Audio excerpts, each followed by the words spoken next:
di Bali kan ada namanya ajaran Rua Binede, baik dan buruk, jelek dan melah, kan gitu, putih dan hitam. Nah, terkait dengan itu, nah bergeser sedikit nih. Nah, terkait dengan liak. Nah, saya tanya liak sekarang sama Jero Putu nih. Apakah Jero Putu percaya dengan adanya liak? Kemudian, apakah pernah merasakan tentang liak itu sendiri? Wah, seperti randa, baron, untuk apa ini tas di dalam seperti senjata kain, senjata randa kain. Ibu suruh saya selalu malam harus duduk dan samadhi di dalam kain itu. Kain ibu sakral. Itu maksudnya ibu itu Ratu Niang. Ibu Puncak Bukit Randa. Iya, itulah Ratu Niang Sakti yang di dalam Bukit Randa. Iya. Orang berkata dharma, orang berkata luar biasa tentang dharma. Tetapi dia membawa budaya lain ke Bali, menyalahi adat dan tradisi budaya yang ada di Bali. Itu mereka tuh tetap merasa benar, tetap merasa luar biasa, kan begitu. Kan apalagi manusia yang dituhankan. Iya. Jangan berbicara dharma kalau anak telah merusak tatanan budaya, warisan adiluhung yang diwariskan oleh nenek moyang kita.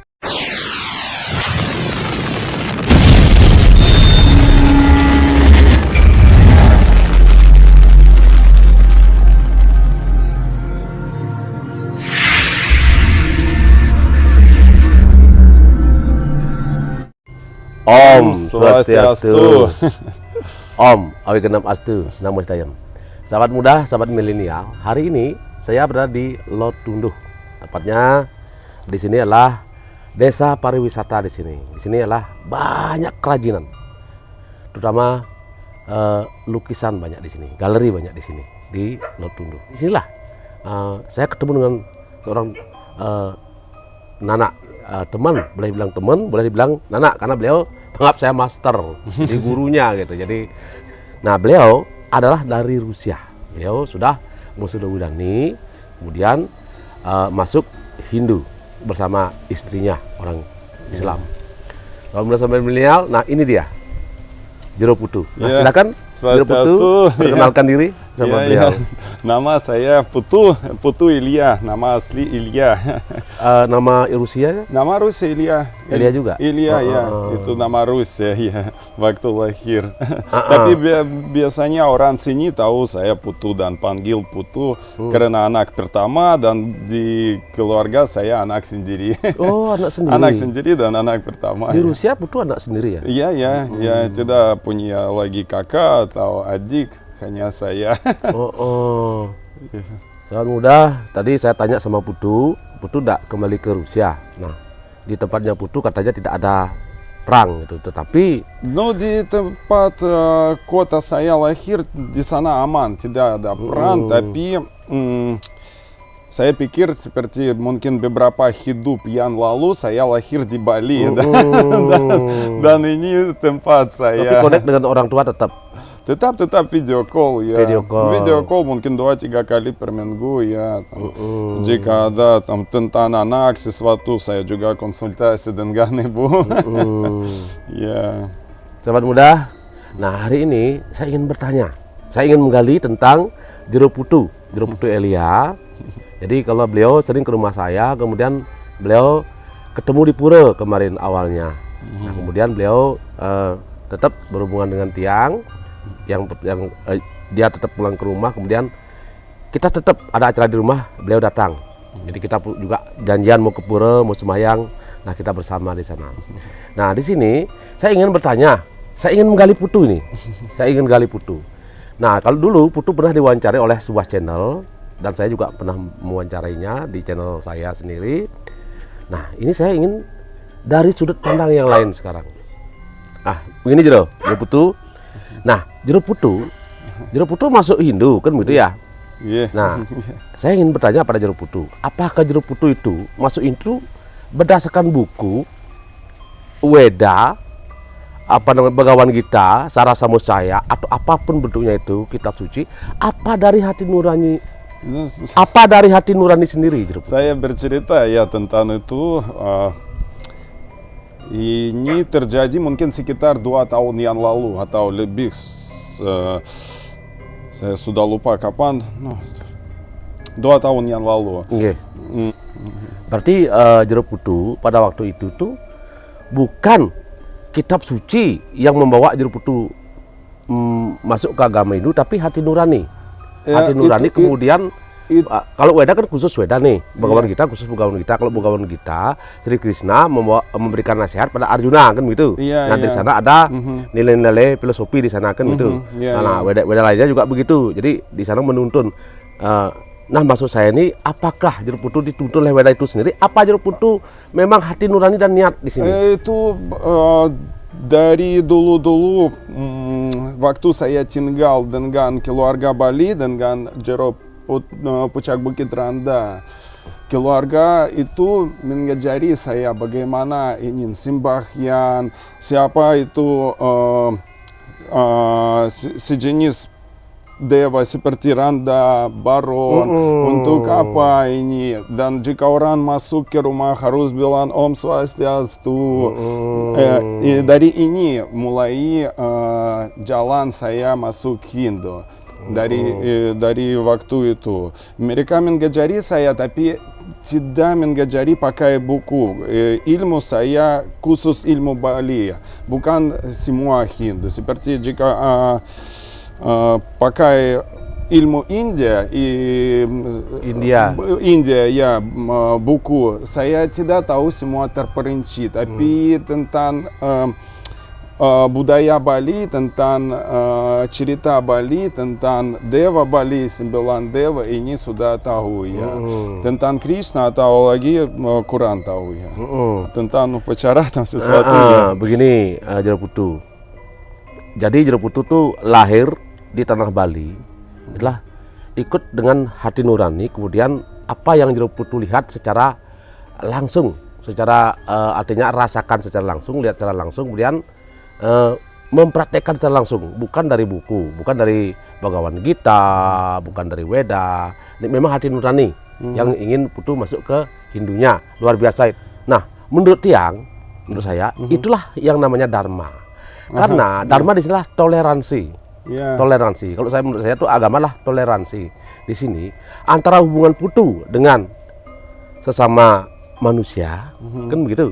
Hubungan Putu dengan artinya alam semesta, baik itu namanya pohon, hewan, kemudian semua ada Putu kan tahu ada upacaranya kan. Itu toleransi itu. Bagaimana umat itu bertoleransi dengan alam semesta dan kepada dewanya, pada ide leluhur yang di sini. Nah, di sini Jero Putu, saya ingin tahu, Nah, kemarin saya sempat nanya pada Jero Mei, katanya di sana Jero Putu tuh ada terkesima dengan adanya di Pucak Rangda itu. Nah, dekat dengan Ratu Niang. Bagaimana ceritanya itu? Saya bercerita tentang itu di tempat itu mulai spiritual life saya, spiritual hidup. Karena dulu saya hidup saya tidak sangat spiritual. Ya, saya tahu tentang samadhi, tentang meditasi, tahu tentang pernah dengar tentang sembahyang, tapi tidak tahu bagaimana melakukan itu. Tapi di sana waktu saya tinggal dengan keluarga ibu, di hidup saya mulai semua diganti. Waktu saya mulai sembahyang, waktu mulai meditasi di dalam seperti senjata kain, senjata Randa kain. Ibu suruh saya selalu malam harus duduk dan samadhi di dalam kain itu. Kain ibu sakral. Itu maksudnya ibu itu Ratu Niang. Ibu Pucak Bukit Randa. Iya, itulah Ratu Niang Sakti yang di dalam Pucak Randa. Itu yang Putu lihat dalam meditasi. Kemudian beliau memberikan kain, sinar dan lain sebagainya dalam meditasi. Karena ibu Pucak bisa langsung berkomunikasi sama Ratu Niang. Beliau selalu bicara ke saya apa saya ingin lakukan.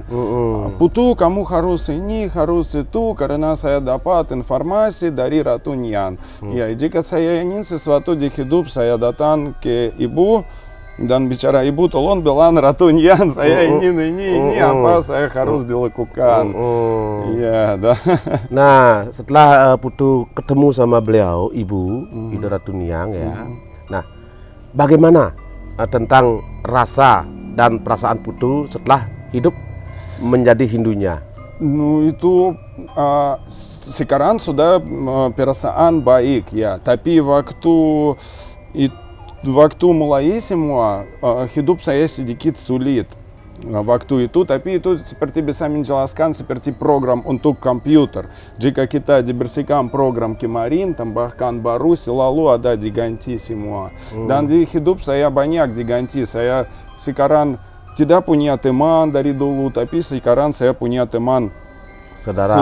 Sudah teman beda, teman lebih baik dari dulu ya, seperti komunikasi yang dulu dipotong, apa namanya, dihapus, tapi sekarang saya mendapatkan saudara ya, lebih bukan teman, lebih dari teman lah, saudara. Saudara ya, sudah semua orang dengan saya berkomunikasi menjadi saudara ya. Nah, berarti Putu merasakan bahwa di Bali itu di sini sangat-sangat toleransi sekali antara Putu dengan teman-teman, saling menghargai. Nah, jadi Putu saling menghargai teman tuh, walaupun darahnya beda, walaupun kulitnya beda, walaupun orang tuanya beda, tapi tetap kayak saudara. Nah, di situ memang orang Bali kayak begitu. Jadi orang Bali tidak mau mengurus tentang kehidupan orang lain, tetapi menghargai tentang kehidupan orang lain, tentang baik dan buruknya itu tetap dihargai. Nah, kita harus luruskan itu sesuai dengan apa yang harus dilakukan oleh kita kepada mereka, bukan memaksa di sini, bukan mengharuskan, bukan menyuruh dalam arti seperti itu. Nah, seperti Putu ketahui, di Bali kan banyak teman, banyak saudara ya. Jadi semua Bali saudara. Pohon pun kita anggap teman ya, binatang pun kita anggap teman. Jadi kalau saya ketemu sama orang, Om Swastiastu, seperti Putu bilang tadi, itulah tetap sebagai saudara, tidak terlupakan gitu. Karena di sini di Bali tidak ada tujuan untuk suatu ajaran. Di Bali itu tidak ada yang namanya ajaran untuk membunuh orang, menyakiti orang, memfitnah orang. No, karena Bali menjaga semua dunia. Kita di sini sembahyang untuk semua dunia. Dan kita harus selalu baik dan semangat ya. Jadi Putu juga merasa Putu dengan umat lain kita tuh bertoleransi, berteman dengan orang-orang Muslim, semua dengan orang Cina, Buddha, dengan orang Kristen, kita berteman. Semua saya bisa masuk ke pura Buddha, apa namanya pura Buddha, Buddha Temple. Saya bisa masuk ke masjid, sama ke pura Christian Church, juga kemana-mana, karena spiritual way itu namanya semua pintu buka. Iya, jika orang baik buka untuk semua orang dan siap menerima semua orang dan dikasih apa bisa, selalu bisa dikasih. Jadi Putu di Bali khususnya itu, jadi kemanapun Putu masuk tidak pernah merasa ragu-ragu, bebas, toleransi kan begitu. Jadi tersenyum, entah itu umat Islam, umat Hindu, apalagi umat Buddha, umat Kristen, semua menerima. Nah, di sini karena di ajaran kita Putu udah tahu, mungkin kalau Weda, Bhagavad Gita kan tuntunan itu, tetapi di sini Putu lebih dalam hati nurani. Hati nurani lah Putu belajar dari seorang teman-teman. Teman-teman yang mengajari Putu, orang-orang spiritual yang mengajari Putu, bahwa inilah kelakuan orang Bali sesungguhnya, toleransinya tinggi sekali. Iya, biasanya juga tergantung belajar apa. Kadang-kadang kita belajar langsung dari beliau, dari yang di atas dunia. Jika menari topeng juga. Saya punya guru. Putu belajar menari topeng ya? Iya, sudah baru dari minggu kemarin. Hari ini malam ini juga ada ini. Nanti semoga bisa lihat saya mengundang semua. Terkait dengan Putu, dengan istri Putu kan dari Jawa nih. Iya, Dari iya. Jawa, dari Banyuwangi. Iya, dari Nah, Banyuwangi. itu Putu sudah Musudawudani, Iya. sudah upacara Bali. Iya. Itu sah ya Putu ya? Saya Ada suratnya. ada. Sudawudaninya Putu ada suratnya. Ada. Jadi semuanya tuh sah sekali. Jadi nama Putu Elia. Iya, iya. Dan saya tanya, anaknya Putu pakai nama Bali juga? Ну, Путу я, karena anak pertama dia lahir di Bali harus apa namanya? Jika saya anak Bali, anak saya juga anak Bali. Berarti namanya siapa? Anak, Putu, Mario, Ilya, Agustin. Oh, Putu Maria Elia Agustina. Nah, Iya, saya tanya sekarang. Nah, kalau orang Bali, Putu ya, kalau orang Bali itu kan menghormati tradisi budaya Iya, iya. leluhur yang sudah diadukan pada wari-warinya itu. Nah, terkait dengan anak-anak. Nah, kalau anak-anak baru lahir, itu biasanya kan ada proses-proses yang harus dilalui. Iya. Entah itu 1 bulan 7 hari, kemudian 3 bulan, dan otonan. Dan sedangkan dalam kandung itu udah Putu lakukan. Mau Putu Да, lakukan. вот waktu baru dia lahir kita tanam apa namanya? Ari-ari. Ari-ari ya melakukan upacara dengan Pak Moyu bersama di sini mengundang juga guru, beliau membaca mantra. Iya, iya. Ini waktu tali lepas apa namanya? Tali pusar lepas juga saya sendiri melakukan upacara kecil di sini juga sembahyang, membanten kecil. Tirta dan membaca mantra ya. Berarti 42 hari Putu berarti abulan pitung dina. Iya. Ah, satu bulan 7 hari. Pasti. Itu Putu jalankan nanti ya? Iya, ya akan melakukan pasti ya, ya. Untuk dewa-dewa Bali juga menjaga dia, menjaga anak saya harus mengikuti semua tradisi ya. Luar muda sampai milenial. Nah, di Bali, nah itu seperti Putu, beliau sangat harmonis hidup di Bali. Karena kemanapun beliau melangkah, semua adalah saudara. Itu karena Putu sudah menjadi orang Bali, menjadi orang Hindu. Nah di sini orang Bali tidak mau yang namanya itu membunuh orang, apalagi mau ngebom. Itu tidak mau. Karena di Bali itu Dharma itulah toleransi seperti saya bilang tadi itu. Jadi kita belajar Dharma dari perilaku kita, bukan dari buku. Buku adalah tuntunan, tetapi perilaku yang lebih penting. Orang berkata Dharma, orang berkata luar biasa tentang Dharma, tetapi dia membawa budaya lain ke Bali. Nah, itu apakah sudah menyalahi? Menyalahi siapa? Menyalahi adat dan tradisi budaya yang ada di Bali. Itu mereka tuh tetap merasa benar, tetap merasa luar biasa, kan begitu. Bukan. Apalagi manusia yang dituhankan. Nah, di Bali tidak. Lebih ke leluhur, kemudian ada Tuhan sendiri. Tuh. Sahabat muda, nah disinilah uniknya, disinilah istimewanya tanah Bali. Jadi di sini hidup warisan-warisan leluhur yang diwariskan oleh nenek moyang kita dari tanah Jawa. Kenapa? Karena yang menjadikan kita tetap menjadi saudara, melekat sampai buyut, sampai cicit sejauh manapun, tetapi ada tempat kumpul sahabat. Kalau di rumah namanya merajan. Nah, merajan itu tempat berkumpulnya kita sama saudara. Kemudian yang lebih atas lagi itu namanya di Bali itu namanya kulit. Namanya kulit, ada perarya, ada pasa, ada pande. Nah, di sana kita tuh merasa bersaudara sama mereka-mereka yang ada di Bali ini. Jadi persaudaraan tetap, toleransi tetap ada. Kita sebagai satu saudara tidak akan pernah, sebagai satu darah tidak akan pernah pisah dari saudaranya. Dan lebih atas lagi ada pura-pura. Nah, pura-pura itulah kemudian sekalian itu menyatukan kayak Jero Elia. Kita kelempuyang, Jero Elia juga kelempuyang. Sama, Jero Elia punya, kita punya. Ke Ulun Danung sama, Jero Elia punya. Kenapa? Itulah indunya di Bali. Sangat-sangat luar biasa. Kemarin Jero Elia di mana tuh? Di Sudawidani. Sudawidani di kantor PHD Denpasar. Luar biasa. Di PHD langsung ya. Karena saya belajar di sana, Tapak Suci juga belajar di sana seperti anggota di sana. Dulu kenalkan dengan ketua PHDI, ya sekarang sudah diganti, ketua juga sudah ketemu Pak Nyoman di sana juga, swastiastu Pak Nyoman. Ya. Jadi di sini Jero Elia, saya dengan teman-teman lebih dari perilaku sehari-hari. Itulah kitab suci yang sesungguhnya. Jadi Jero Elia berbuat tentang Trihitokarana, menghargai semuanya, baik alam semesta, orang dan dewa. Itu Trihitokarana sudah langsung di sana, udah kitab suci kan gitu. Berbicara yang baik, kemudian bersaudara yang baik, kemudian kita tetap berbuat yang baik. Tentu itu juga kitab suci kan gitu. Ya, Nah, bukan berarti harus membaca kitab suci, tetapi menjalankan secara utuh di kehidupan sehari-hari kan begitu. Cik.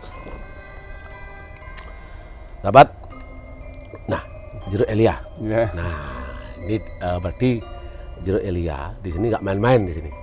Jadi melangkah masuk ke mulut singa, berarti apa yang ada dalam singa itu tentu Jero Elia baca semua.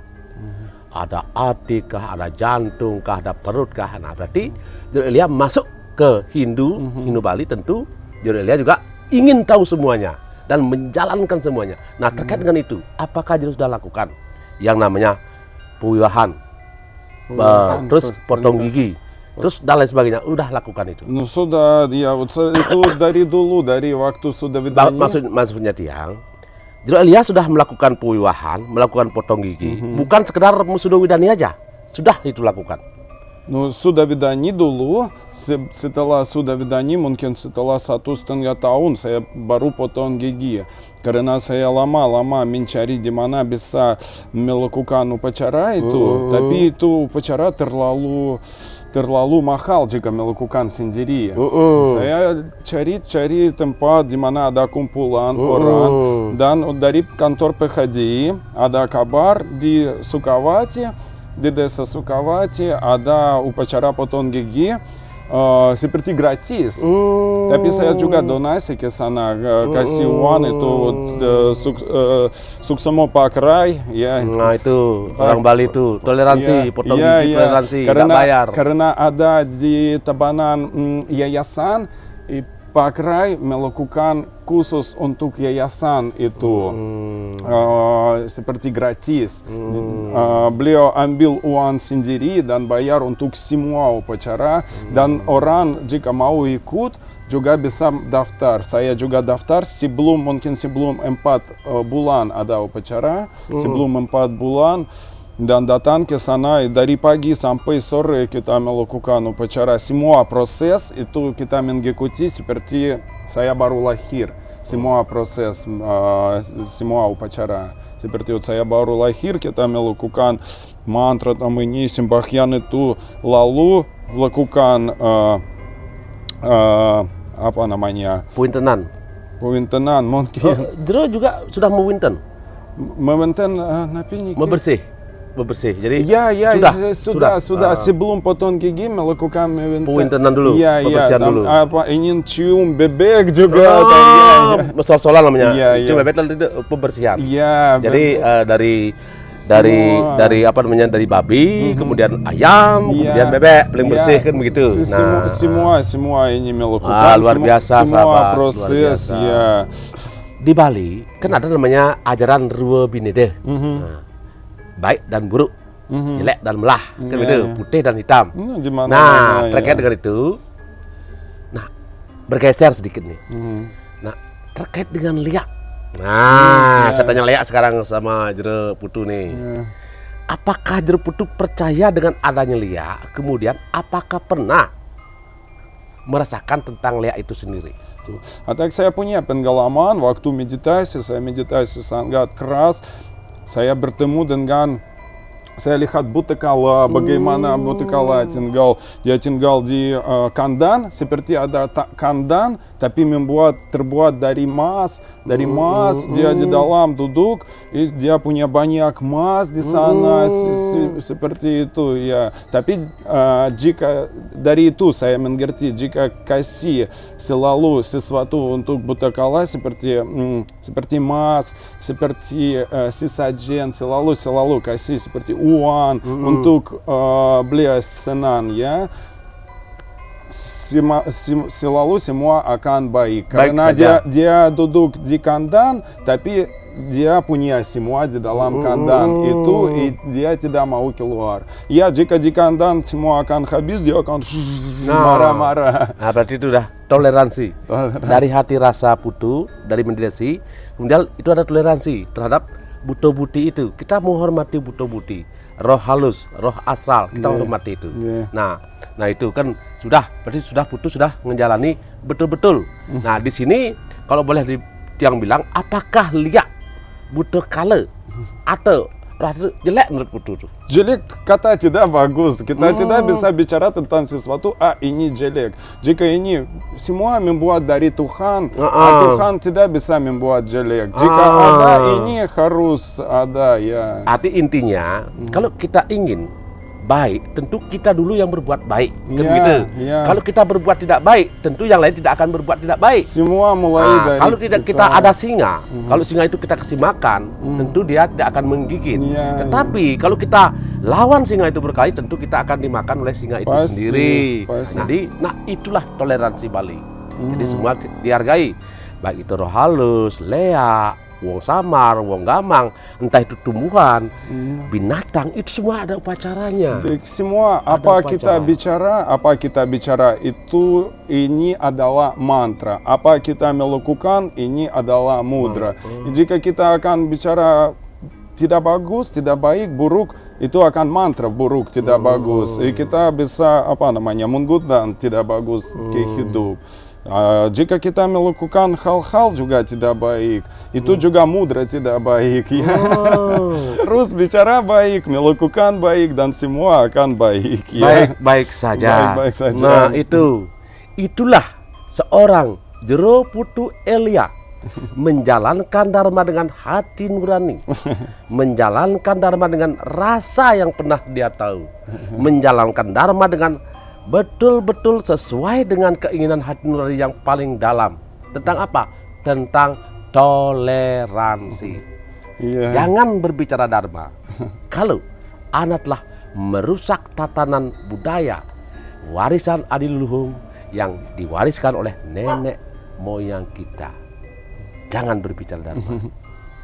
Jero Putu, ntar saya mau ke sana boleh? Jadi saya mau lihat tentang dokumen-dokumen tentang istrinya Pak Putu juga. Katanya istrinya Pak Putu cantik ya? Mas lihat dulu. Cantik, semua wanita cantik. Katanya saya ingin tahu nih. Saya belum ketemu sama istrinya Jero Putu nih. Saya mau tahu tentang beliau. Katanya cantik ini. Silakan nyirin ya. Oke, sahabat muda, sahabat milenial. Nah, sebelumnya kita sidap dengan Pramusanti. Kita sidap. Om Santi Santi Santi Om.